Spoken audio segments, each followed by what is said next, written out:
Bol-bol lüğət öyrənirsən. Lakin bu lüğəti səndən soruşacaq heç kimsənin olmadığını düşünürsən.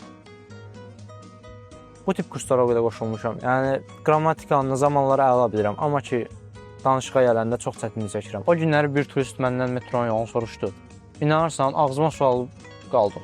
Özüm də bilmədim heç nə deyim. Beynimdə fikirləşdim, bütün cümləni qurdum, amma dilimə gətirə bilmədim. Məndə də yeni dərddir. Kinolara falan baxıram, hər şeyi başa düşürəm, amma özüm danışanda robot kimi danışıram. Mənə elə biri lazımdır ki, səhv verməkdən qorxmuyorum. İstədiyim kimi danışım, sonra üstümə qışqırmasınlar ki, burada Z artiklı olmalıydı. Elə bayaq bir dənə Instagramda mənim məqam almaq çıxdı. Eyni biz axtaran şeyləri deyirdi. Bax gör nə deyir.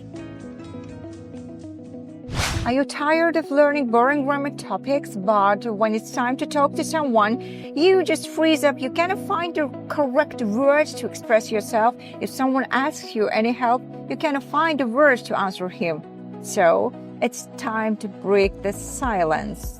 Like this sounds, joining my speaking clubs, we ditch the boring lectures, but we dive into the straight action. Under the experts, Trana Pashewa's guidance, you will gain the confidence in speaking, in expressing your ideas fluently and confidently. So I advise you not to lose your time. Just you can write the numbers below because we are starting, guys.